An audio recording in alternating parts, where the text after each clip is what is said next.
একটা মেয়ের জীবনে স্বামীর ভালো ব্যবহার থাকলে হাজার কষ্ট সহজ মনে হয়। হ্যালো সবাইকে, আসসালামু আলাইকুম। আশা করি ভালো আছেন। তো আল্লাহর অশেষ রহমতে আমরাও খুব ভালো আছি। তো চলুন আমি আমার আজকের ছোট ছোট মুহূর্তগুলো আপনাদের সঙ্গে ভাগ করে নিই। আজকে দুপুরে রান্না করতে যাওয়ার আগে চাল ভাজা হচ্ছে আর কাঁঠালের বিচি ভাজা হচ্ছে। চাল ভাজা আর সাথে কাঁঠালের বিচি ভাজা একসাথে খেতে কী যে মজা, এটা যে একবার খেয়েছে সেই বুঝে এটার মজা। আর এটা কিন্তু আমাদের শরীয়তপুর জেলার বিখ্যাত একটি খাবার। চাল ভাজার সাথে কাঁঠালের বিচি ভাজা একসাথে মিক্স করে খেয়েছেন কখনো? না খেয়ে থাকলে কিন্তু অবশ্যই একবার ট্রাই করে দেখবেন।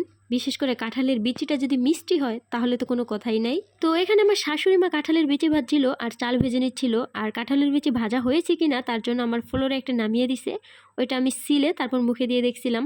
আর কাঁঠালের বিচিটা যে এত পরিমাণ মিষ্টি ছিল আসলে বলার বাহিরে, যার জন্য অনেক ভালো লাগছে আমার কাছে। আমি গরম গরম কাঁঠালের বিচি ছিলছিলাম আর চাল ভাজার সাথে খাচ্ছিলাম। আর এই কাঁঠালের বিচিটা যদি একটু শক্ত করে মোচমোচে করে ভাজা যায় তাহলে কিন্তু আরও ভালো লাগে।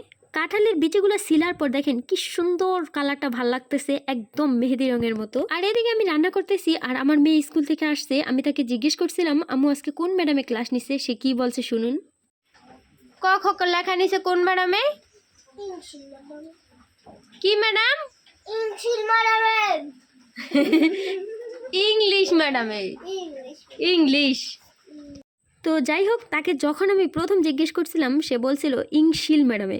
যখন আমি হেসে দিয়ে ভিডিও করা শুরু করি তখন সে বুঝছে যে সে কিছু একটা ভুল বুঝছে, তাই সে হেসে দিচ্ছিল আর কি। ও যেহেতু স্কুল থেকে আসার সময় ভিজে ভিজে আছে, যার কারণে আসার পরে আমি ওকে গোসল করতে পাঠিয়ে দিছি।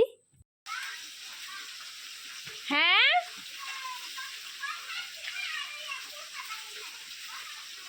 এখন বন্ধ করছো? আচ্ছা তা গোসল করো, মাথায় পানি পুনি ভালো করে ডাললো।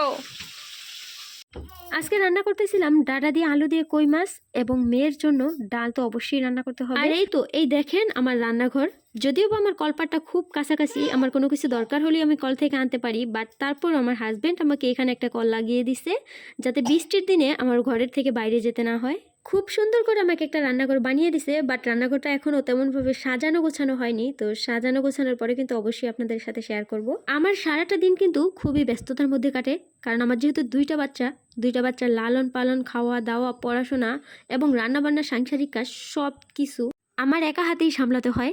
সারাদিন এত পরিশ্রম করার পর যখন স্বামী ফোন দিয়ে খুব সুন্দর ব্যবহার করে, ভালোভাবে দুইটা কথা বলে, তখন কিন্তু এগুলো সবই সহজ মনে হয়। আমি আমার জীবন নিয়ে কখনো কোনো আফসোস করি না, কারণ আলহামদুলিল্লাহ আল্লাহ একজন জীবন সঙ্গী দিয়েছেন, এবং টাকা পয়সা যাই দিয়েছেন আলহামদুলিল্লাহ আমার যখন যা চাহিদা সে পূরণ করতে পারে। আলহামদুলিল্লাহ, আল্লাহর কাছে লাখ লাখ শুকরিয়া।